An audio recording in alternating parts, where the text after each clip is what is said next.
আসসালামু আলাইকুম। আহ, আজকে আমাদের লেকচার 3। আমরা লেকচার 2-তে আমরা ত্রিকোণমিতি নিয়ে কাজ করেছিলাম, যে ত্রিকোণমিতির বেসিক সম্পর্কে আসলে আমাদের জানা হয়েছে। তো আজকে হইতেছে আমরা ওই ত্রিকোণমিতির কিছু অ্যাপ্লিকেশন, পাশাপাশি আমরা যে ত্রিকোণমিতি বুঝতে গিয়ে আমরা যে সদৃশতা বুঝতে পারছি, ত্রিভুজ নিয়ে কথাবার্তা বলছি, ওখানে কোণ নিয়ে আমরা কিছু কথাবার্তা বলছি। তো আজকে আমাদের মেইন ফোকাস হবে, এখানে স্ক্রিনে দেখতে পাচ্ছেন আপনারা যে আমাদের আজকে লেকচার 3 এর মেইন ফোকাস হবে হচ্ছে পরিমিতি। হ্যাঁ, তো এখানে টপিক গুলো লেখা আছে যে আমরা রেখা, কোণ এবং ত্রিভুজ। এই টপিকটা কিন্তু বিসিএস এর সিলেবাসে বা আপনাদের এনটিআরসি এর সিলেবাসে এভাবে স্পেসিফিক ভাবে বলা থাকে যে রেখা, কোণ ও ত্রিভুজ। হ্যাঁ, তারপর হচ্ছে পরিমিতি। তো এই রেখা, কোণ, ত্রিভুজটা হচ্ছে আলাদা একটা পার্ট।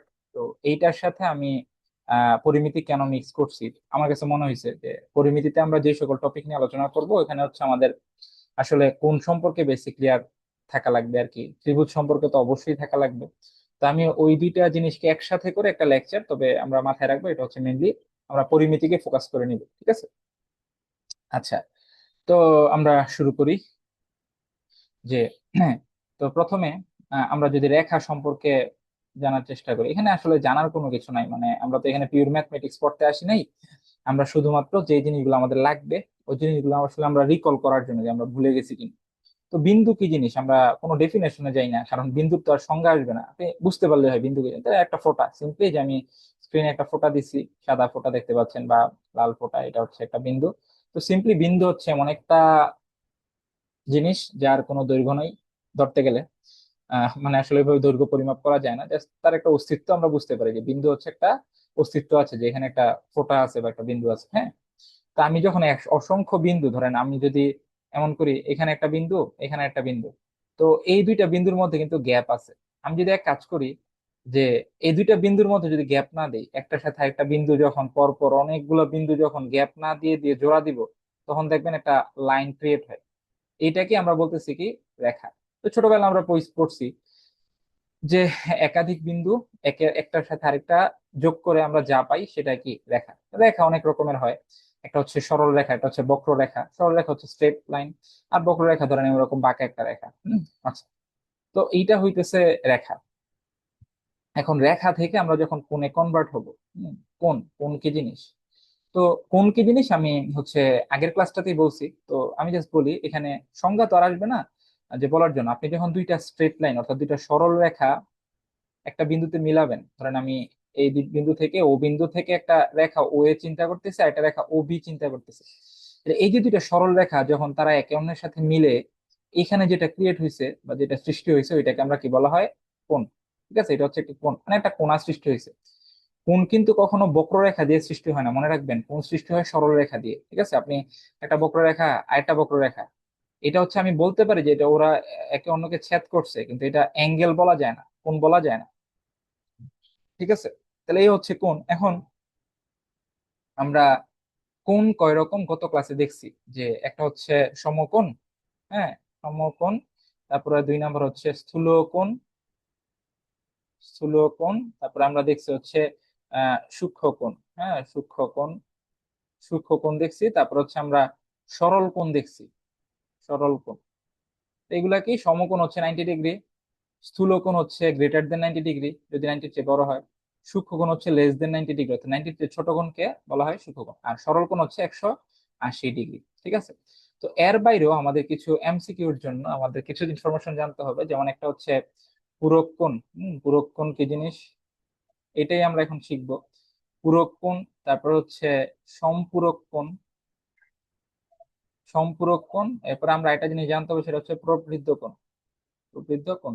আমার স্পেলিং মিস্টেক হইতে পারে, কারণ আমি আসলে এই জিনিসগুলো অনেক আগে পড়ছি। আমার শ্রদ্ধেয় টিচার তপন চন্দ্র সূত্রধর, আসলে যার জন্য আমি আজকে কিছু একটা মানুষকে পড়াইতে পারি। স্যার আমাকে ওই যে সেই 2015 সালে শিখাইছে, ওইখান থেকে আসলে ওইভাবে আর ওই 9-10 লেভেলের গণিত আসলে চর্চা হয় নাই, সবসময় কলেজের স্টুডেন্ট পড়াইতাম। তো এই প্রবৃদ্ধ কোণ, আমার এখানে বানানটা ভুল হইতে পারে। তো প্রবৃদ্ধ কোণ জিনিসটা কি, স্যার আমাকে কি বলছিল ওইটা আমার মনে আছে। ওইটাই আমি শেয়ার করবো। তো এখানে দেখেন যে পূরক কোণ, পূরক কোণ কি জিনিস, ধরেন আপনি একটা চিন্তা করতেছেন যে ধরেন এটা একটা অ্যাঙ্গেল, এটা 90 ডিগ্রি আমরা জানি, ও এ বি, আমি এমনি দিলাম। তো এর মাঝখান দিয়ে আমি যে কোনো একটা লাইন টানলাম, আর একটা লাইন। তো দেখেন এখানে ধরেন আমি দিলাম ডি, এটা ডি বিন্দু। এখানে কিন্তু দুইটা কোণ হয়েছে, একটা হচ্ছে এটা আর এটা কি, এটা দুইটা কোণ হয়েছে না? এখন কথা হচ্ছে এই যে দুইটা কোণ হয়েছে, ওই দুইটা কোণের সমষ্টি কত ডিগ্রি? 90 ডিগ্রি। 90 ডিগ্রি না? তো এখানে যে কোণ বিওডি, দেখেন প্রথম কোণটা যদি আমি বলি বিওডি প্লাস ডিওএ, দুইটা কোণ মিলে কত ডিগ্রি হয়? 90 ডিগ্রি। এই যে বিওডি এটা একটা কোণ, আর এইটা একটা কোণ ডিওএ, এই দুইটা কোণের যোগফল কত ডিগ্রি হয়? 90 ডিগ্রি। এখন যখন কোনো দুইটা কোণের সমষ্টি 90 ডিগ্রি হবে, অর্থাৎ যদি দুইটা কোণের সমষ্টি 90 ডিগ্রি হয়, 90 ডিগ্রি, অর্থাৎ দুইটা কোণ মিলে যদি 90 ডিগ্রি হয়, তাহলে একটা কোণকে আরেকটার পূরক কোণ বলে। এটার মানে কি? এটার মানে হচ্ছে যে এই বিওডি কোণটা হচ্ছে ডিও এ কোণের পূরক কোণ, অথবা এই ডিও এ কোণটা হচ্ছে বিওডি কোণের কি পূরক কোণ। তার মানে দুইটা কোণের সমষ্টি মিলে 90 ডিগ্রি হইলে আমরা একটা একটা কি বলতে পারি? পূরক কোণ বলতে পারি। তো এখান থেকে আমার ইনফরমেশন কি জানতে হবে? ধরেন আমি যদি বলি যে একটি কোণের মান 30 ডিগ্রি, আপনাকে বললাম, যদি বলি যে 30 ডিগ্রি কোণের পূরক কোণের মান কত, তাহলে কি হবে অ্যান্সার? 60 ডিগ্রি। কারণ 30 ডিগ্রি কোণের পূরক কোণ অবশ্যই এমন পরিমাণ হইতে হবে যাতে করে দুইটা যোগ করে কত হয়? 90 হয়। কারণ আমরা বলছি যে পূরক কোণের যোগফল, দুইটা পূরক কোণের যোগফল 90 ডিগ্রি হয়, তাহলে 30 ডিগ্রি কোণের পূরক কোণ হচ্ছে কত ডিগ্রি? 60। আমি যদি বলি 60 ডিগ্রি কোণের পূরক কোণ, তাহলে 30 ডিগ্রি। আমি যদি বলি 50 ডিগ্রি কোণের পূরক কোণ কত, তাহলে কি হবে? 40 ডিগ্রি, কারণ 50 আর 40 মিলে 90। মানে সিম্পলি যদি দুইটা কোণের সমষ্টি 90 ডিগ্রি হয়, তাহলে তাকে একে অন্যের পূরক কোণ বলে। এটা কিন্তু মনে রাখতে হবে, এই ইনফরমেশন থেকে কিন্তু কোশ্চেন আসে, বা এখান থেকে আমরা হয় কি এই পূরক কোণের কনসেপ্ট জানা থাকলে আমরা অনেক প্রবলেম সলভ করতে পারি। যাই হোক, তাহলে বুঝতে পারছি পূরক কোণ কাকে বলে। তাহলে আমি যদি বলি যে 27 ডিগ্রি কোণের পূরক কোণ কত, আমি যদি বলি 27 ডিগ্রি কোণের পূরক কোণ, তাহলে একটু চিন্তা করেন, 90 থেকে বাদ দেন, 90 থেকে 27 যদি বিয়োগ দেন, তাহলে কত হয়? 63। 63 ডিগ্রি, ঠিক আছে? অর্থাৎ 63 ডিগ্রি কোণ হবে 27 ডিগ্রি কোণের কি কোণ? পূরক কোণ, ঠিক আছে? আমি যদি বলি 90 ডিগ্রি কোণের পূরক কোণ কত, 90 ডিগ্রি কোণের পূরক কোণ হবে 0 ডিগ্রি। কারণ 90-র সাথে 0 যোগ করলে তো 90 হয়, তাই না? আচ্ছা, এটা কিন্তু মনে রাখতে হবে। এবার আসেন আমরা যাই সম্পূরক কোণ কি জিনিস। হুম, সম্পূরক কোণ কি জিনিস? আচ্ছা, আমি এই জিনিসগুলো মুছে ফেলি। আচ্ছা, সম্পূরক কোণ হচ্ছে, এতক্ষণ আমরা পড়ছি যদি দুইটা কোণের সমষ্টি 90 ডিগ্রি হয়, আর সম্পূরক কোণ হচ্ছে যদি দুইটা কোণের সমষ্টি 180 ডিগ্রি হয় বা এক সরল কোণ হয়, তাহলে তাদেরকে একটাকে অপরটার সম্পূরক কোণ বলে। যেমন ধরেন একটা কোণ যদি 120 ডিগ্রি হয়, তাহলে তার সম্পূরক কোণের মান হবে 60 ডিগ্রি। কারণ 120 আর 60 যোগ করে কত হয়? 180 ডিগ্রি, ঠিক আছে? সিম্পল। তাহলে পূরক কোণ কাকে বলে বা পূরক কোণ কি জিনিস, সম্পূরক কোণ কি জিনিস আমরা বুঝতে পারছি, ঠিক আছে? তো এটা কিন্তু মনে রাখতে হবে। এবার আসেন প্রবৃদ্ধ কোণ। প্রবৃদ্ধ কোণ কি জিনিস? যেমন ধরেন আমরা দেখছি যে একটা কোণ 90 ডিগ্রি থেকে বড় হইতে হইতে সর্বোচ্চ 180 ডিগ্রি কোণ পর্যন্ত হইতে পারে, ঠিক আছে? 180 ডিগ্রি। এখন কোশ্চেন হচ্ছে ত্রিকোণমিতিতে কোণ আসলে 180 ডিগ্রি পর্যন্ত সীমাবদ্ধ না। যেমন আমরা যদি এইভাবে চিন্তা করি, একটা ত্রিকোণমিতিক কোণ ধরেন এইভাবে ঘড়ির কাঁটার বিপরীতে যদি ঘুরে, তাহলে এটা 90। আরেকবার ঘুরলে হয় হচ্ছে কত ডিগ্রি? আরো 90 ডিগ্রি, তার মানে 180। আবার ঘুরলে আরো 90, আর 90, 270 ডিগ্রি। আবার ঘুরলে আবার আগের জায়গায় আসলে তত 360 ডিগ্রি। তার মানে আপনি যখন পুরো একটা সার্কেল ঘুরবেন বা একটা চক্কর দিবেন, তখন আপনার অতিক্রান্ত কোণ হচ্ছে 360 ডিগ্রি, অর্থাৎ আপনি 360 ডিগ্রি কোণ রোটেশন করছেন, ঠিক আছে?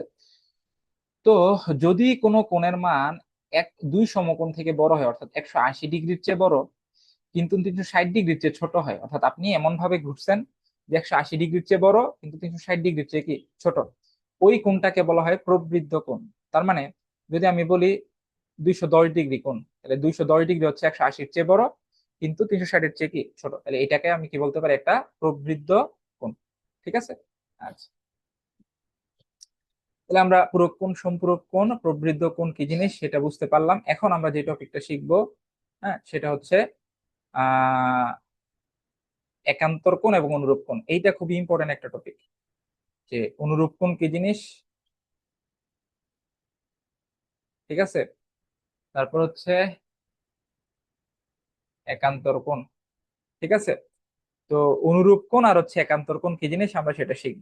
দেখেন, তো সেইটা শিখার আগে আমাদের আমরা আমরা প্রথমে বলে নিচ্ছি যে আমি তো ধরেই নিছি যে এই কোর্সটা তারা করতেছেন যারা একদমই ম্যাথ ভুলে গেছেন বা সায়েন্স ব্যাকগ্রাউন্ডে ছিলেন না, এর জন্য খুবই বেসিক জিনিস আসলে ভুলে গেছেন। আপনারা তো ওই যে একদম শুরু থেকে শুরু করার জন্যই তো এই কোর্সটা করতেছেন। সেই জায়গা থেকে আমি সবাইকে একদম মানে ছোট বাচ্চা হিসাবে কাউন্ট করতেছি। এর জন্য আমি এমন কিছু টপিক নিয়ে কথা বলতেছি যেটা অনেকের কাছে হয়তো বা মনে হইতে পারে যেটা তো সহজ, কিন্তু আমার উদ্দেশ্য হচ্ছে ওই সকল ক্যান্ডিডেটদের যারা হচ্ছে ভয়ে শুরুই করতে পারতেছে না যে আমরা তো একেবারেই দুর্বল। ঠিক আছে, তো সেই ক্ষেত্রে দেখেন আমি এখন একটা টপিক নিয়ে আলোচনা করবো, সেটা হচ্ছে আহ সমান্তরাল রেখা। হ্যাঁ, সমান্তরাল কি জিনিস? আসলে আমরা রেল লাইন দেখছি না, রেল লাইনটা কেমন হয়? দুইটা রেল লাইনের পাত কিন্তু সব সময় সেম ডিস্টেন্স মেনটেন করে চলে। ঠিক আছে, ধরেন একটা পাত থেকে আরেকটা পাতের যে দূরত্ব সবসময় সমান হয়। তো সমান্তরাল মাল বলতে বোঝায় যে যদি একটা রেখার সাথে আরেকটা রেখার ডিস্টেন্স প্রত্যেকটা মোমেন্টে প্রত্যেকটা পয়েন্টে সেম থাকে, ধরেন এগুলা সেম থাকে, তাহলে বলা হয় তারা সমান্তরাল রেখা। কিন্তু যদি এরকম হয়, ধরেন একটা রেখা এরকম আর একটা রেখা ধরেন এই যে এরকম, তাহলে এই দুইটা কিন্তু সমান্তরাল না। কারণ এই জায়গাতে তাদের মধ্যে ডিস্টেন্স যা, এই জায়গাতে কিন্তু ডিস্টেন্স আরো কি বেশি। তাহলে তাহলে সমান্তরাল কি জিনিস আমরা বুঝতে পারছি। তাহলে রেল লাইনের যে লাইনটা ওইটাকে আমরা বলতে পারি সমান্তরাল লাইন। ঠিক আছে, আচ্ছা। এখন দেখেন যে আমরা এখানে একটা একটা সিনারিও এখানে অ্যাপ্লাই করব যে ধরেন দুইটা সমান্তরাল রেখা আছে। খেয়াল করেন, দুইটা সমান্তরাল রেখা আছে। ঠিক আছে, দুইটা রেখা পরস্পর সমান্তরাল এবং ওই দুইটা রেখাকে ধরেন একজনের আরেকটা রেখা ছেদ করে ফেলছে। ঠিক আছে, ধরেন এই যে এই রেখাটা হচ্ছে তাদেরকে ছেদ করছে। তাহলে আমরা যদি নাম্বারিং করি যে এটা হচ্ছে 1 নাম্বার রেখা, নিচেরটা হচ্ছে কয় 2 নাম্বার রেখা। আমি একদম বেসিকটা বলবো, অনেকে আমি জানি অনুরূপ কোণ কি জিনিস, একান্তর কোণ কি জিনিস জানেন। তো আসলে আমাদের 9-10 এর বইগুলোতে বা ছোটবেলার বইগুলোতে সংজ্ঞাগুলো ভুল লেখা থাকে। আসলে ভুল বলতে কি, ওই যে কোন রকম সংজ্ঞা লেখা থাকে, কারণ ওইটা ভুল না। ওইটা হচ্ছে কি আসলে আপনাকে অন্যভাবে যেভাবে বোঝানো যায়, কিন্তু আমি এখন বেসিকটা আলোচনা করবো একদম। তো তাহলে দুইটা রেখাকে অপর একটা রেখা ছেদ করছে। ছেদ করার ফলে দেখেন তো এখানে চিন্তা করেন যে এই যে এখানে একটা ছেদবিন্দু, এখানে একটা ছেদবিন্দু রেখা, আবার এইখানেও একটা কি ছেদবিন্দু। তাহলে একটু খেয়াল করেন তো, প্রত্যেকটা ছেদবিন্দুতে মেইনলি 4টা কোণ উৎপন্ন হয়েছে। খেয়াল করে দেখেন 4টা কোণ কেমনে। এই যে আমি দেখাইতেছি 4টা কোণ কেমনে হয়েছে। যেমন এই যে এটা একটা কোণ, ঠিক আছে, আবার এইটা একটা কোণ, আবার এইটা একটা কোণ, আবার কি এইটা একটা কোণ, তাহলে 4টা কোণ উৎপন্ন হয়েছে না? ঠিক 2 নাম্বার ছেদবিন্দু তো কয়টা কোণ উৎপন্ন হয়েছে? 4টা। আচ্ছা, এখন একটু খেয়াল করে দেখেন, আমি যদি বলি যে এই যে এই কোণটা, আমি বলতেছি যে এই যে এই কোণটা উপরে ছেদকের, এই যে এই কোণটা, এই কোণটার পজিশন যদি আমি আইডেন্টিফাই করে দেখেন এই কোণটা হচ্ছে কোথায়, কোথায় আছে? এই যে ছেদকটা, এই ছেদকের ডান পাশে, যে ডান পাশে আছে এই কোণটা, তাহলে ছেদকের ডানে, ডানে আছে। আবার এটা এই যে 1 নাম্বার রেখায়, 1 নাম্বার যে সমান্তরাল রেখাটা তার কোথায়? এটা নিচে না, কিন্তু এই কোণটা কিন্তু তার উপরে আছে। তাহলে ডানে উপরে, তাহলে অর্থাৎ এই কোণটা হচ্ছে ছেদকের ডানে এবং 1 নাম্বার রেখার কি উপরে। 1 নাম্বার রেখার উপরে। এবার একটু খেয়াল করে দেখেন তো যে নিচে আরেকটা কোণ, আমি বলতেছি যে নিচের এই কোণটা, এই কোণটা দেখেন তো কি, এই যে সাদা মার্কিং করলাম, এই কোণটা হচ্ছে ছেদকের ডানে, কিন্তু এই যে কমলা রেখার কিন্তু ডানে, আবার 2 নাম্বার রেখার কি উপরে। তাহলে এইটাও ছেদকের ডানে কিন্তু 2 নাম্বার রেখার কি উপরে। তাহলে দেখেন তো ভাষাগুলা, দেখেন তো কথাগুলা, ওই ওই যে আমি প্রথমে যে হলুদ মার্কিং করছি, হলুদ মার্কিং করা যে অ্যাঙ্গেলটা এখানে, যে এখানে যে অ্যাঙ্গেলটা, এটা হচ্ছে 1 নাম্বার রেখার উপরে আছে এবং ছেদকের ডানে। আর নিচে যে সাদা মার্কিং করা যে কোনটা, এটাও 1 নাম্বার, এটা হচ্ছে ছেদকের ডানেই আছে আবার 2 নাম্বার রেখার উপরে। তাহলে কথাগুলো কি একই রকম হইতেছে না? ডানে উপরে, ডানে উপরে।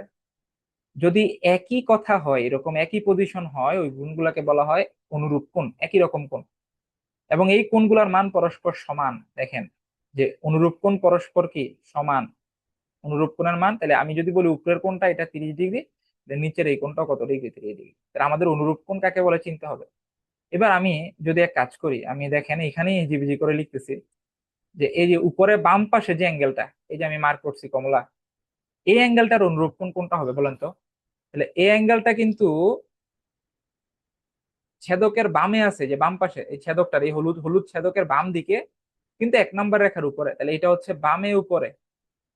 তাহলে আমি এই পয়েন্টের জন্য বামে উপরে কোন কোনটা? এই কোনটা ছেদকের বামে আছে কিন্তু 2 নাম্বার রেখার উপরে। তার মানে এই কোণটা আর এই কোণটা, এই দুইটা কোণও কি একে অন্যের অনুরূপ কোণ, এই দুইটাও পরস্পর কি সমান হবে। এটা হচ্ছে অনুরূপ কোণ। অনুরূপ মানে, মানে ওই যে দুইটা যে সমান্তরাল রেখা তাদের পজিশনের সাপেক্ষে একই অবস্থানে আছে, কথাগুলো একই রকম হয়। এই যে আমি এই কথাটা এত কঠিন ভাবে বলছি, এটা বলার কারণ কি? কারণ একদম বেসিক জিনিসটা জানা, যে আপনারা দেখেই কিন্তু বলতে পারেন অনুরূপ কোণ কি, কিন্তু কেন এটা অনুরূপ সেইটা বোঝানোর জন্য, যে যে কথাগুলো মিলতেছে, দুইটাই ডানে আবার দুইটাই উপরে, দুইটা রেখার, এর জন্য তাদেরকে আমরা বলি কি অনুরূপ কোণ। কিন্তু আমরা ছোটবেলা পড়ছি যে দুটি সমান্তরাল সরলরেখাকে অপর একটি রেখা ছেদ করলে ছেদকের একই পাশে উৎপন্ন কোণকে অনুরূপ কোণ বলে। তো একই পাশে হইতে হবে বিষয়টা এরকম না, একই পাশে হওয়া লাগবে, ডানেও হওয়া লাগবে আবার উপরেও হওয়া লাগবে। ঠিক আছে, তো যাই হোক, এটা ওইভাবেই বুঝাইছে, একই পাশে বলতে বুঝাইছে যে ওই যে ডান বামও মিলতে হবে আবার উপর নিচও মিলতে হবে, যদি দুইটাই ডানে এবং দুইটাই উপরে হয় তাহলে অনুরূপ কোণ, এই আর কি, এটা বুঝে নিতে হবে। আমি বেসিকটা বুঝাইলাম, এবার দেখেন আমি এবার অনুরূপ কোণ বুঝাইলাম, এবার আসেন একান্তর কোণ। এবার একান্তর কোণের যদি কথা বলি তাহলে আমি আবার চিত্রটা আঁকি।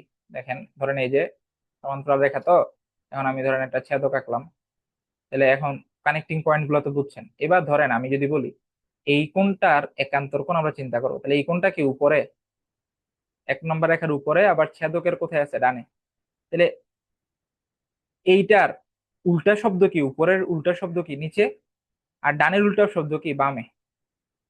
তার মানে এই যে এক নাম্বার রেখার উপরে ডানে পজিশন, তাহলে দুই নাম্বার রেখার জন্য আমরা নিচে যাব, তাহলে দুই নাম্বার রেখার নিচ মানে কোনটা, এই যে এই সাইডটা নিচে, তাহলে ডানের ইয়া কি বামে, তার মানে এই পয়েন্টের দুই নাম্বার রেখার নিচে কিন্তু বামে, এই যে এই কোণটা, অর্থাৎ এই কোণটা হচ্ছে একান্তর কোণ, এই যে এই কোণের একান্তর কোণ হচ্ছে যে নিচের এটা। ঠিক আছে, হ্যাঁ, তাইলে বুঝতে পারতেছেন তো, এইভাবে চিন্তা করবেন। এবং একান্তর কোণ পরস্পর সমান মনে রাখবেন, কোন জায়গাতে যারা যারা অনুরূপ কোণ, অনুরূপ কোণের মান পরস্পর সমান, একান্তর কোণ পরস্পর কি সমান।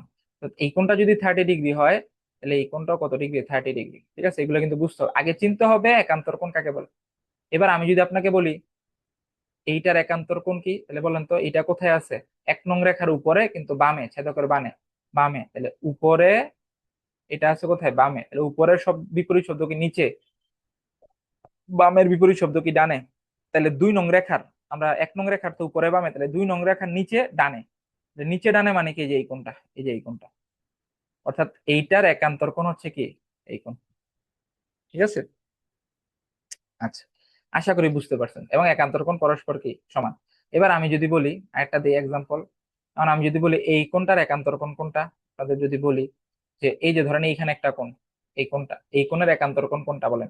এই কোণের পজিশন কি, এক নং রেখাটার, এই যে এক নং রেখার নিচে, ছেদকের বামে, তার মানে নিচে বামে, তাহলে দুই নং রেখার উপরে হবে, ডানে হবে। তাহলে দুই নং রেখার উপরে কি, উপর মানে কি এই সাইড, ছেদকের ডান মানে কি যে এটা, ওটা তো বাম পাশের, এটা ডান পাশে, তার মানে এইটার একান্তর আবার এটা, এটা পরস্পর কি সমান, তাহলে কিন্তু বুঝতে হবে। হ্যাঁ, তাহলে একান্তর কোণ পরস্পর সমান, তাহলে আমি যদি এখন বলি যে এই যে তার মানে এই যে এই কোণটার একান্তর কোণ হচ্ছে এই কোণটা, তাহলে তারা পরস্পর কি সমান। এই লজিক গুলো আপনার কিন্তু বুঝতে হবে, আমি এতক্ষণ বুঝাইছি অনুরূপ কোণ একান্তর কোণ কি জিনিস। এবার আসেন একটা টপিক, সেটা হচ্ছে বিপ্রতীপ কোণ। বিপ্রতীপ কোণ, বিপ্রতীপ কোণ কি জিনিস? এই বিপ্রতীপ কোণ মানে হচ্ছে, ধরেন আপনি যদি দেখেন দুইটা রেখা একে অন্যকে ছেদ করছে, যে ছেদ করছে, তো ছেদ করলো, ছেদ করার ফলে ছেদকের বিপরীত পাশে যে কোণগুলো উৎপন্ন হয়, যেমন এখানে চারটা কোণ উৎপন্ন হয়েছে। এখন এই যে কোণটা, এই কোণের বিপরীত পাশের কোণ কোনটা, এই যে নিচেরটা, তাহলে এই দুইটাকে বলা হয় বিপ্রতীপ কোণ, একে অন্যের বিপ্রতীপ কোণ। আবার এইটার বিপ্রতীপ কোণ কি এটা, এবং বিপ্রতীপ কোণও পরস্পর কি সমান, অর্থাৎ এই কোণের মান আর নিচের কোণের মান সমান হয় সবসময়, এটার মান এটার মান পরস্পর কি হয়, সমান। তাহলে আমি যদি বলি ওই যে এখানে যে আঁকছিলাম, এখানে আবার আমি যদি এইখানে এই সিনারিওটা আবার বলি, তাহলে আমি যদি বলি এই কোণটার একান্তর না অনুরূপ না বিপ্রতীপ কোণ কোনটা, তাহলে এই কোণের বিপ্রতীপ কোণ কিন্তু এই যে এটা। আবার আমি যদি বলি এই কোণের বিপরীত কোণ কোনটা, তাহলে এটা। এভাবে কিন্তু চিন্তা করতে হবে, ঠিক আছে। তো সব সময় মনে রাখবেন যে বিপ্রতীপ কোণ আর একান্তর কোণ, অনুরূপ কোণ, এগুলো কিন্তু টোটালি আলাদা জিনিস, ঠিক আছে। এবার আপনি আপনাদের সেলফ টেস্টের জন্য আমি যদি বলি যে ধরেন এখান থেকে আপনার যে শিখলেন, আসলে পরীক্ষার জন্য, চাকরির প্রস্তুতির জন্য আপনার মানে চিন্তাধারাটা কেমন হওয়া উচিত এই টপিক গুলা থেকে। যেমন আপনারা এমন একটা সিনারিও দিবে, দিয়া ধরেন আপনারা বললো যে হ্যাঁ, আপনাকে বলা হয়েছে যে ধরেন এই কোণটা হচ্ছে 30 ডিগ্রি, আপনারা হুট করে কি বলবে জানেন, আপনারা বলবে এই কোণের মান তাইলে কত, বলবে যে এই কোণের মান কত। ঠিক আছে।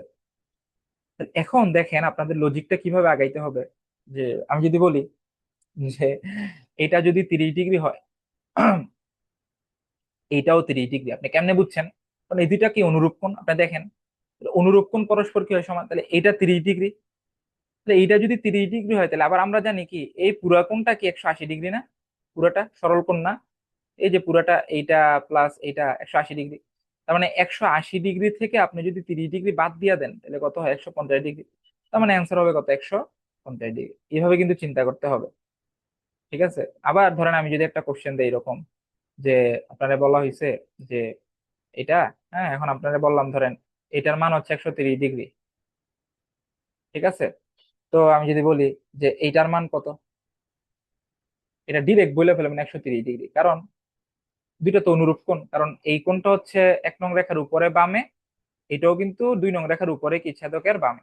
তাহলে এইখান থেকে আমাদের এই জিনিসগুলো বুঝতে হবে। ঠিক আছে। তাহলে আমরা একান্তর কোণ, অনুরূপ কোণ, বিপ্রতীপ কোণ, এই জিনিসগুলো বুঝছি। হুম। আচ্ছা। এবং সরল কোণ কাকে বলে সেইটা আমরা বুঝতে পারছি। আচ্ছা ঠিক আছে। এখন আমরা ত্রিভুজে যাব। আমরা আমাদের রেখা শেষ, আমরা কোণ সম্পর্কে বেসিক আইডিয়া দিয়ে ফেলছি, এখন আমরা যাব হচ্ছে ত্রিভুজে। ঠিক আছে। তো ত্রিভুজ কাকে বলে কি জিনিস এগুলো কিন্তু আমরা অলরেডি জেনে ফেলছি। আমরা গত ক্লাসে পড়ে ফেলছি যে কোণ ভেদে ত্রিভুজ কয় প্রকার, বাহু ভেদে ত্রিভুজ কয় প্রকার। ঠিক আছে। আচ্ছা। তো আমরা জাস্ট এখানে ত্রিভুজের জাস্ট একটা জিনিস এখানে আমাদের ওই ক্লাসে ক্লাসে মিসিং ছিল। সেটা কি যে আমরা জানি মানে আমি ধরে নিচ্ছি যে আপনারা সবাই জানেন ত্রিভুজের কয়টা কোণ হয়? 3টা কোণ। যেমন এই একটা ত্রিভুজ। হুম। এই একটা ত্রিভুজ। তো তো এই ত্রিভুজের 3টা কোণ, একটা, দুইটা, তিনটা। তো মনে রাখবেন একটা ত্রিভুজের 3টা কোণের সমষ্টি, আমি আবারও বলি, একটা ত্রিভুজের 3 কোণের সমষ্টি 180 ডিগ্রি। কোন একটা ত্রিভুজের 3 কোণের সমষ্টি কত ডিগ্রি? 180 ডিগ্রি। একটা ত্রিভুজের 3 কোণের সমষ্টি 180 ডিগ্রি। এটা কেমনে আমি দেখাই আপনাদের। এখানে সিম্পলি দেখা যায়, আমরা উপপাদ্য সম্পাদ্য যাব না। কারণ এই ত্রিভুজটাই একটু চিন্তা করি আমরা, আসেন। এই ত্রিভুজটাকে যদি আমরা এইভাবে চিন্তা করি, দেখেন যে আমি যদি এখন ওই উপরের বিন্দুটা দিয়ে আমি যদি একটা লাইন টানি, তো ভাবেন তো, তো খেয়াল করে দেখেন এটা তো। এবং এই নিচের বাহুটাকে যদি আমি বাড়াই, তাহলে একটু খেয়াল করে দেখেন, এইমাত্র আমরা পড়ছি। কারণ এইটাকে যদি আমরা এইভাবে বাড়াই, এইভাবে যদি বাড়াই, একটু ভাবেন তো, এই যে নিচের যে কোণটা, এই কোণটা, হ্যাঁ, আমি আবারও বলতেছি ত্রিভুজের এই যে নিচের যে অ্যাঙ্গেলটা, এই যে অ্যাঙ্গেলটা এখানে যে আমি বলতেছি যে এই অ্যাঙ্গেলটা, এই অ্যাঙ্গেলটা আর এই অ্যাঙ্গেলটা কি একান্তর কোণ না? গভীর ভাবে চিন্তা করেন তো কেমনে। এই যে আমি যদি এভাবে চিন্তা করি, তাহলে এই যে এরকম না বিষয়টা, যে এটা ছিল ত্রিভুজের একটা কোণ আর এটা হচ্ছে সেই কোণটা, তাহলে একান্তর কোণ। ঠিক আছে তো নাকি? আচ্ছা। তার মানে এই কোণ যেই কথা, এটা একই কথা। আচ্ছা। এরপর আবার এই যে এই কোণটা, বাম পাশে ত্রিভুজের বাম পাশে নিচের যে কোণটা, এইটা আর এইটা আবার একান্তর কোণ না? ওই যে এই যে এরকম আর কি জিনিসটা, যে এটা ত্রিভুজের একটা কোণ আর এটা একান্তর কোণ। তার মানে এই নিচের বাম পাশের কোণটা যেই কথা, এই কোণটা কি একই কথা? তার মানে ত্রিভুজের নিচের যে 2টা কোণ, ওই 2টা কোণকে আমরা লিখতে পারি যে এইটা প্লাস এইটা। আর আরেকটা কোণ তো যে উপরের শীর্ষ আছে। তার মানে এই যে ত্রিভুজের 3টা কোণ মানে কি এই পুরো এই জিনিসটা না? এই যে পুরো এটা। এবং এই কোণটা তাহলে কত ডিগ্রি? 180 ডিগ্রি না? সরল কোণ না? যদি কোনো একটা জায়গায় এরকম দেখেন, এরকম দেখেন, তাহলে এইটা, এইটা, এইটা 3টা কোণ যোগ করলে যে যেই কোণটা পাইতেছেন এটাই তো কত ডিগ্রি? 180 ডিগ্রি। তার মানে ত্রিভুজের 3 কোণের সমষ্টি 180 ডিগ্রি। ঠিক আছে। আচ্ছা। তো যাই হোক, ত্রিভুজের 3 কোণের সমষ্টি কত ডিগ্রি? 180 ডিগ্রি। এখন ত্রিভুজ সম্পর্কে আমাদের আরো কিছু ইনফরমেশন জেনে রাখতে হবে। ইনফরমেশনটা কি? যে ধরেন কোন ত্রিভুজে আমরা কিন্তু পড়ছি সমদ্বিবাহু ত্রিভুজ, সমবাহু ত্রিভুজ, এই সে হাবিজাবি। তো মনে রাখবেন কোন একটা ত্রিভুজের যদি 2টা বাহু পরস্পর সমান হয়, তাহলে তাদেরকে কি বলে? সমদ্বিবাহু ত্রিভুজ। এবং সমদ্বিবাহু ত্রিভুজের ক্ষেত্রে, তাহলে এটা একটা সমদ্বিবাহু ত্রিভুজ, ধরেন এই কোণটা এই বাহুটা পরস্পর কি সমান, তাহলে সমদ্বিবাহু। এবং আরেকটা উপপাদ্য ছোটবেলা পড়ছেন যে ত্রিভুজের যে 2টা বাহু সমান তাদের বিপরীত কোণগুলো পরস্পর কি সমান। এটার মানে কি? এটার মানে হচ্ছে ধরেন এই যে এখানে আমি নাম দিলাম এ বি সি, তাহলে এ বি বাহু আর এসি বাহু পরস্পর কি সমান। তাহলে এ বি বাহুর বিপরীত পাশে, তার মানে এটা তো এ বি বাহু, এটার বিপরীত পাশ মানে কি? এই যে এদিকে, তাহলে এদিকে কোন কোনটা? এই যে এটা, এই কোনটা। আবার এসি বাহুর বিপরীত সাইড এদিকে, তার মানে এদিকে। তাহলে তার মানে আমাদের এই যে বি কোণ এবং সি কোণও পরস্পর কি বলতে পারি আমরা, সমান বলতে পারি। এগুলো মনে রাখতে হবে যে ত্রিভুজের দুইটা বাহু যদি পরস্পর সমান হয় তাহলে তাদের বিপরীত কোণগুলো পরস্পর কি সমান। ঠিক আছে। আবার উল্টা যদি চিন্তা করি, ত্রিভুজের দুইটা কোণ যদি সমান হয় তাহলে তাদের বিপরীত বাহুগুলো পরস্পর সমান। এটার মানে কি? এটার মানে হচ্ছে এই যে ধরেন এটা ত্রিভুজ, এই কোণটা পরস্পর সমান, তার মানে অবশ্যই তার বিপরীত বাহু অর্থাৎ এই বাহুটা, আবার এই কোণের বিপরীত বাহু অর্থাৎ এই বাহুটা পরস্পর কি সমান। এগুলো মনে রাখতে হবে। ঠিক আছে। আচ্ছা, এবং আরেকটা জিনিস ইনফরমেশন, যে সমবাহু ত্রিভুজ মানে হচ্ছে তিনটা বাহুই পরস্পর কি সমান। তাহলে তিনটা বাহু যদি পরস্পর সমান হয় তাহলে বলেন তো তিনটা কোণ পরস্পর কি হবে, সমান। তাহলে প্রত্যেকটা কোণকে যদি আমি এক্স ধরি, ধরেন একটা কোণ এক্স, আরেকটাও এক্সই হবে। তাহলে আবার আমরা জানি কি ত্রিভুজের তিন কোণের সমষ্টি কত ডিগ্রি হয়, 180 ডিগ্রি। তাহলে এখান থেকে আমি যদি হিসাব করি 3x সমান 180 ডিগ্রি, তাহলে এক্স এর মান কত হয়, 180/3, তাহলে কত হয়, 60 ডিগ্রি। তার মানে সমবাহু ত্রিভুজের প্রত্যেকটা কোণের মান হবে কত ডিগ্রি, 60 ডিগ্রি। এই যে এইগুলো ইনফরমেশন আকারে আমি হচ্ছে আপনাদেরকে মনে করাই দিতেছি যে সমবাহু ত্রিভুজের তিনটা কোণ কত ডিগ্রি, 180, তিনটা কোণের সমষ্টি 180 ডিগ্রি এবং প্রত্যেকটা কোণ কত হবে, 60 ডিগ্রি। এখন এগুলো শিখে আমাদের লাভ কি, আসলে কি আমাদের কোনো এমসিকিউতে বা পরীক্ষার কম্পিটিটিভ এক্সামে আসলে এরকম চিত্র দেয়, বইলা দেয় যে মনে করেন এটা একটা সমবাহু ত্রিভুজ, তাহলে বলে যে এই কোণের মান কত, তাহলে ওই কোণের মান কত, তাহলে এগুলো কিন্তু আমাদের বুঝতে হবে। একটা সমবাহু ত্রিভুজের যে কোনো ত্রিভুজের তিন কোণের সমষ্টি 180 ডিগ্রি, আর সমবাহু ত্রিভুজ মানে প্রত্যেকটা কোণই সমান হবে এবং প্রত্যেকটা কোণের মান হবে 60 ডিগ্রি। এটা কিন্তু মনে রাখতে হবে। সমবাহু ত্রিভুজের প্রত্যেকটা কোণের মান হচ্ছে কত ডিগ্রি, 90 ডিগ্রি। ঠিক আছে। আচ্ছা, এবার দেখেন আমি বলি যে আর বাকিগুলো তো আমরা জানি, গত ক্লাসে দেখছি। তো রেখা কোণ ত্রিভুজ সম্পর্কে আসলে আমাদের জানা হয়ে গেছে। তো আজকের ক্লাসে হইতেছে আমরা দেখেন এখন হচ্ছে আমরা পরিমিতিতে ঢুকবো, যে পরিমিতি। তো পরিমিতির আমরা শুধুমাত্র আজকে হচ্ছে বেসিক কয়েকটা জিনিস নিয়ে কথা বলবো। তো পরিমিতি মানে হচ্ছে পরিমাপের নীতি আসলে। পরিমিতি বুঝতে হইলে আমাদের যে জিনিসগুলো জানা জরুরি সেটা হচ্ছে প্রথমে রেখা কি জিনিস, কোণ কি জিনিস, ত্রিভুজ কি জিনিস। ঠিক আছে। তারপর হচ্ছে আমাদের ধরেন ক্ষেত্রফল কি জিনিস। মেনলি এগুলো হচ্ছে আমাদের বুঝতে হবে। ক্ষেত্রফল। তো আমি হচ্ছে পরিমিতির আজকে যেহেতু আমাদের এই লেকচার 3 এর পার্ট 1, আমরা হচ্ছে আজকে শুধুমাত্র পরিমিতির বেসিক জিনিসগুলো নিয়ে ডিসকাস করব। পরবর্তীতে আমরা হচ্ছে ডিটেল নিয়ে আলোচনা করব। ঠিক আছে। তো এই পরিমিতি বুঝতে হইলে আমাদের আমাদের হচ্ছে ক্ষেত্রফল সম্পর্কে একটু আবার আইডিয়া থাকা লাগবে। ক্ষেত্রফল কি জিনিস? ক্ষেত্রফলের বাংলা হচ্ছে এরিয়া। আমরা যে জমি কিনি, হ্যাঁ, আমরা যে জায়গা জমি কিনি, আমরা বলি না এত শতক জায়গা, এত শতক জায়গা। তা আমরা জমি কিনি বলতে কি মানে আমরা কিন্তু জাস্ট মাটির জায়গাটা কিনি, হ্যাঁ, মাটির জায়গাটা কিনি। যে মাটির জায়গাটা হিসাব করা হয় যে এখানে এটার ক্ষেত্রফল কত, এই জমিটার ক্ষেত্রফল কত, ওইটাই কিন্তু আমরা মেনলি বের করি। তো এখানে আমরা যেটা বুঝতে হবে সেটা হচ্ছে ধরেন আমরা বিভিন্ন শেপ নিয়ে কাজ করবো পরিমিতিতে। আমরা ত্রিভুজ, চতুর্ভুজ, হ্যাঁ, মেনলি এগুলো নিয়ে কাজ করব। আবার একটা হচ্ছে বহুভুজ।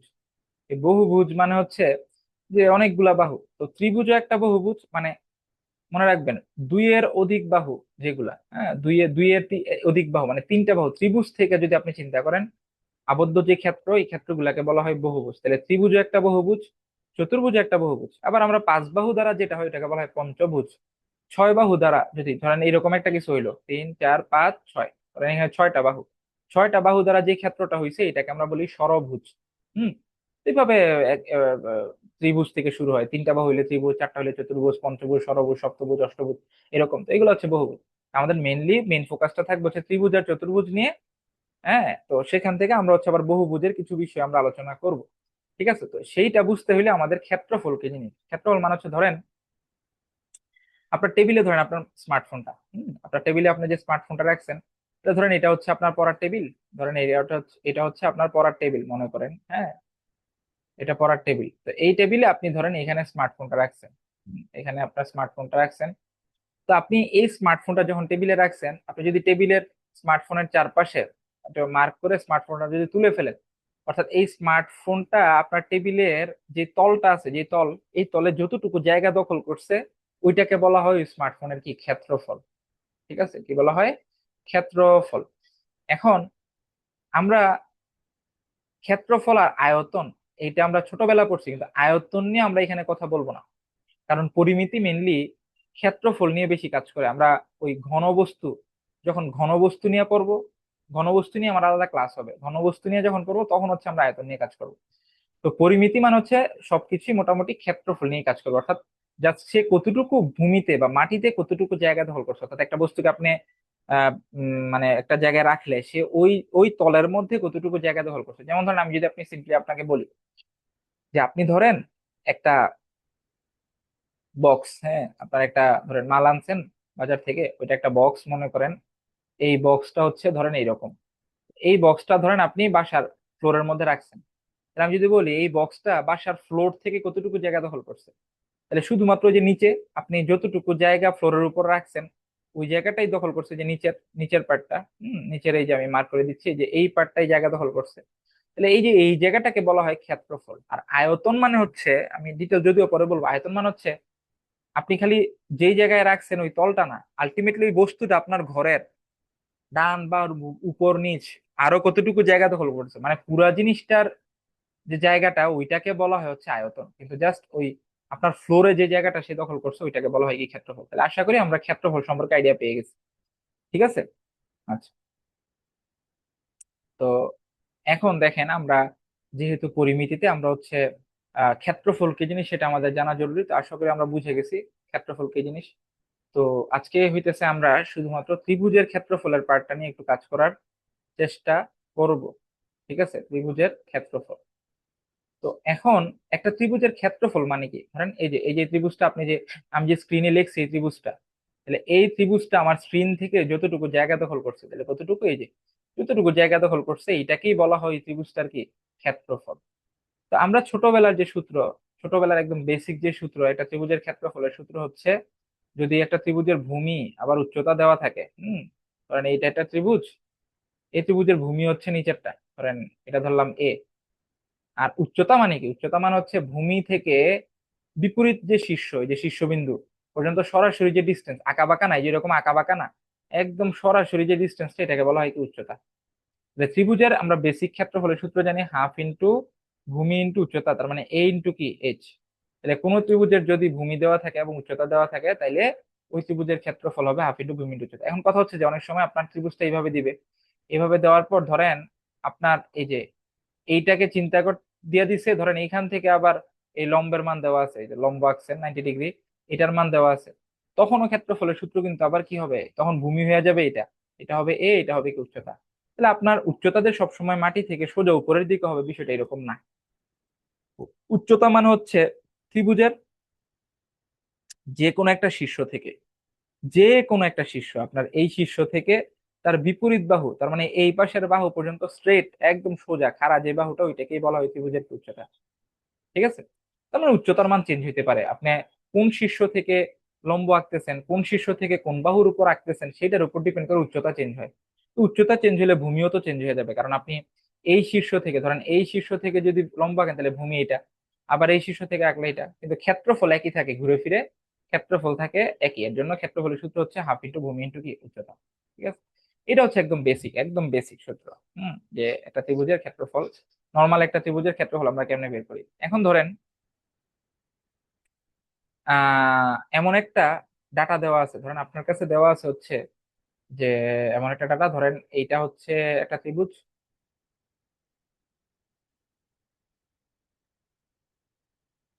এখন এই ত্রিভুজের বাহুর দৈর্ঘ্য হচ্ছে এ, বি আর কি সি। হুম। আচ্ছা। এখন কি বলা আছে জানেন, এই বাহুটার দৈর্ঘ্য দেওয়া আছে, ধরেন এই যে বিসি, ধরেন এই বাহুটার দৈর্ঘ্য দেওয়া আছে, ধরলাম এটা এ একক। আর এই বাহুটার দৈর্ঘ্য ধরেন দেওয়া আছে, ধরলাম এটা সি একক, মনে করেন এটা ধরে নিচ্ছি ছোট হাতের সি। আচ্ছা, এই সি আর এই সি কিন্তু এক্স না। আচ্ছা ধরেন, আচ্ছা আমি চেঞ্জ করে দিই, এ না, আমি ধরলাম এটাকে ধরলাম এক্স আর এটাকে ধরলাম কি ওয়াই, ওয়াই বাহুর দৈর্ঘ্য ওয়াই। এবং এই যে দুইটা বাহু, যে দুইটা বাহুর মান দেওয়া আছে দেখেন তো, এই যে এই দুইটা বাহু, এই যে এখানে একটা বাহু এখানে দুইটা বাহু, তাদের মধ্যে অন্তর্ভুক্ত কোন কোনটা, এই যে এটা না, তাদের দ্বারা সৃষ্ট কোন এটা, এটা থিটা দেওয়া আছে। তার মানে এক্স এর মান দেওয়া আছে, ওয়াই এর মান দেওয়া আছে, এবং তাদের মধ্যকার কোন থিটা দেওয়া আছে। এখন ত্রিভুজের ক্ষেত্রফল আপনি কেমনে বের করবেন। আমরা তো এতক্ষণ শিখছি ছোটবেলা যে ত্রিভুজের যদি ভূমি দেওয়া থাকে আর উচ্চতা দেওয়া থাকে আমরা ডিরেক্ট বের করে ফেলতে পারবো হাফ ইন্টু ভূমি ইন্টু উচ্চতা। তো এখানে কি হয়েছে, একটা ত্রিভুজের দুইটা বাহু দেওয়া আছে এবং তাদের সন্নিহিত যে কোণটা ওইটা দেওয়া আছে, তখন আমরা কেমনে বের করবো? তখন সূত্রটা আমি মুখস্থ না করে দেখেন এটা প্রমাণটা দেখাই। যে ধরেন এখন আমি একটা কাজ করলাম, আমি ওই আগের সূত্রই, আমি ধরেন আগের সূত্র অ্যাপ্লাই করে করার চেষ্টা করতেছি, হাফ ইন্টু ভূমি ইন্টু উচ্চতা। তা আমি জোর করে দেখেন এখানে এ বিন্দু থেকে, এই যে এ বিন্দু থেকে এ বিসি বাহুর উপর লম্ব আঁকলাম, ধরেন আমি এটা ধরে নিলাম এইচ। ঠিক আছে, ধরে নিলাম এটা এইচ। বুঝেন কিন্তু কথাটা? তাহলে এটা যদি উচ্চতা হয় তাহলে এই ত্রিভুজের ক্ষেত্রফল কি হবে? সূত্র হাফ ইন্টু ভূমি, ভূমি কত? এক্স, আপনি ধরছেন এক্স, আর উচ্চতা কত? এইচ। কিন্তু কথা হইতেছে আপনার কাছে তো এইচ এর মান দেওয়া নাই, আপনি তো এটা ইচ্ছা করে আঁকছেন। আপনার কাছে দেওয়া আছে শুধুমাত্র এক্স এর মান আর ওয়াই এর মান, তাহলে তো হইলো না। এবার আসেন আমি একটা কাজ করি, আমরা গত ক্লাসে ত্রিকোণমিতি পড়ছি না? ত্রিকোণমিতিতে কি পড়ছি? কোন একটা সমকোণী ত্রিভুজে সাইন থিটার সূত্র কি? সাইন থিটা সমান লম্ব বাই কি? অতিভুজ। ওই ত্রিভুজের লম্ব বাই কি? অতিভুজ, নাকি? এখন হচ্ছে দেখেন তো, আপনার আমি মার্ক করে দিচ্ছি, হ্যাঁ মার্ক করে দিচ্ছি, এই যে এখানে যে সাদা যে ত্রিভুজটা, এই যে পার্টটা, এটা ত্রিভুজের আমি যখন দুইটা ভাগ করছি, এই যে সাদা অংশের জন্য এটা একটা সমকোণী ত্রিভুজ না? এটাকে যদি আমি আলাদা বাইরে বের করে এঁকে দেখাই আপনাকে, তাহলে জিনিসটা এরকম না? এটা ছিল এইচ, আর এই বাহুটা কি ছিল? ওই যে ওয়াই আমাদের, এবং এটা কি থিটা। তাহলে এই ত্রিভুজে এই থিটার সাপেক্ষে লম্বকে এইচ আর অতিভুজকে ওয়াই। তাহলে এখান থেকে আমি কি লিখতে পারি? সাইন থিটা সমান লম্ব বাই অতিভুজ, তার মানে এইচ বাই ওয়াই। এখান থেকে আর গুণন করলে বলেন তো আমি কি লিখতে পারি? এইচ সমান সাইন থিটার ওয়াই, তার মানে কি ওয়াই সাইন থিটা লিখা যায়। তাহলে আমরা এইচ এর মান পেয়ে গেছি, হ্যাঁ এইচ এর মান পেয়ে গেছি। এখন এই এইচ এর মান আপনি যে এই যে এই ক্ষেত্রফল যেটা ধরে নিয়েছেন এটাতে বসান, বসালে কি হবে? হাফ ইন্টু এক্স, আর এইচ এর মান কি পাইছেন? Y sine theta. তার মানে ক্ষেত্রফলের সূত্র হচ্ছে half into X Y sine theta. এটার মানে কি? এটার মানে হচ্ছে এক্স কি ছিল? ওই যে বাহুটা দেওয়া ছিল। আর ওয়াই কি ছিল? আরেকটা বাহু যেটা দেওয়া ছিল। আর দেখেন এই যে থিটার মান ধরেন 30 ডিগ্রি যদি হয় তাহলে বসাই দিবেন ক্যালকুলেটরে, সাইন 30-র মান বসাই দিবেন, এক্স ওয়াই বসাই দিবেন। তো এইটা মানে কি? এটার মানে হচ্ছে যদি আপনাকে কোনো একটা ত্রিভুজের, আমি এখানে দেখাচ্ছি, এইটার প্রমাণ দেখাইছি কেন, এটার মানে হচ্ছে ধরেন কোনো একটা ত্রিভুজে আপনাকে, ধরেন এই বাহুটার দৈর্ঘ্য দেওয়া আছে, এটা ধরেন বি, এবং তাদের মধ্যকার কোণ দেওয়া আছে, তখন আমার আর ওই উচ্চতা টুচ্চতার দরকার নাই, ভূমি টুমির হিসাব দরকার নেই, তখন ডাইরেক্ট সূত্র লিখবেন। এই ক্ষেত্রফলের সূত্র হচ্ছে half into A B sine theta. অর্থাৎ যে দুইটা বাহু দেওয়া আছে তাদের গুণফল ইন্টু তাদের মধ্যকার কোণের সাইন অনুপাত। এটাই আমাকে আমি প্রমাণ দেখাইছি। ঠিক আছে, যে আমার কথা হচ্ছে স্যার মানে হ্যাঁ এগুলা কেন শিখতে হবে? কারণ হচ্ছে আপনার ইনফরমেশন যেভাবে দেওয়া থাকবে আপনার তো ওইভাবেই ক্ষেত্রফল বের করতে হবে। সবসময় তো ডাইরেক্ট ভূমি উচ্চতা দেওয়া থাকবে না। যদি কখনো দুইটা বাহু দেওয়া থাকে এবং তাদের মধ্যকার কোণ দেওয়া থাকে, তখন ক্ষেত্রফলের সূত্র হচ্ছে half into AB sine theta, তার মানে ওই দুইটা বাহুর গুণফল ইন্টু তাদের মধ্যকার কোণের সাইন, তার মানে হাফ এবি সাইন থিটা। তো এখান থেকে আমি যদি বলি যে আপনার একটা ম্যাথ দেওয়া আছে, যে ধরেন এরকম, ধরেন এই বাহুটা 7 একক, এটা 6 একক, এবং তাদের মধ্যকার কোণ ধরেন 30 ডিগ্রি। এই ত্রিভুজের ক্ষেত্রফল কত? তাহলে কি হবে? Half into 7 into 6 into sign কত ডিগ্রি? 30 ডিগ্রি। ক্যালকুলেটর চাপ দিয়ে যে আসে এটাই answer।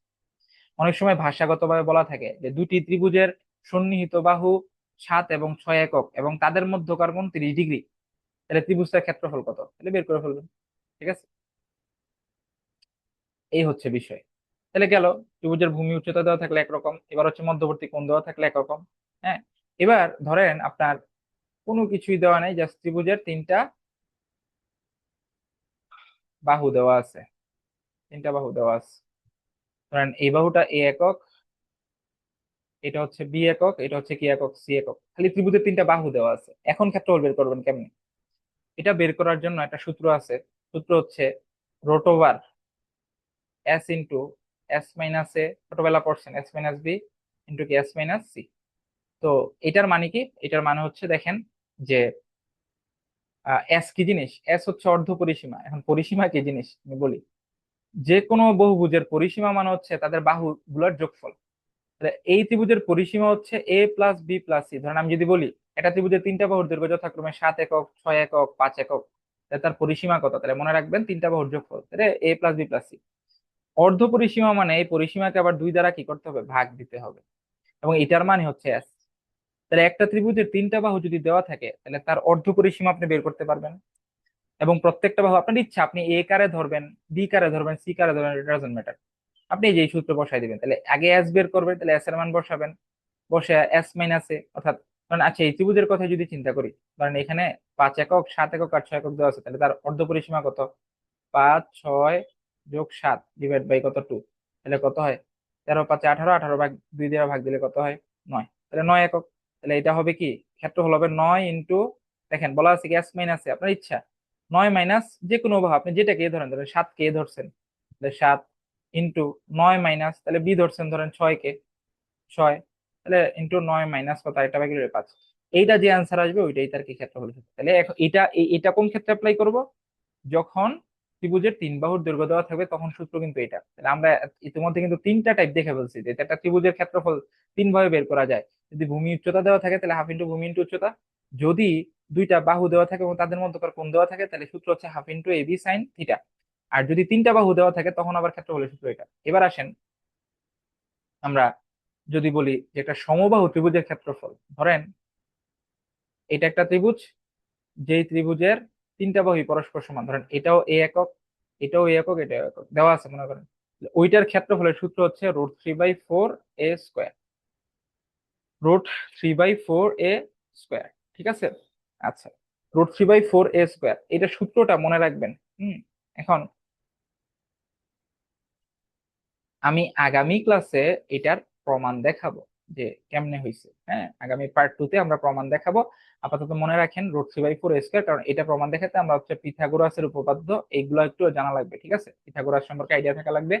এটা আমরা আগামী ক্লাসে দেখাবো। তো এটা হচ্ছে সমবাহু ত্রিভুজের যদি প্রত্যেকটা বাহু দেওয়া থাকে তাহলে তার ক্ষেত্রফলের সূত্র হচ্ছে √3/4 a², মানে ওই বাহু স্কয়ার।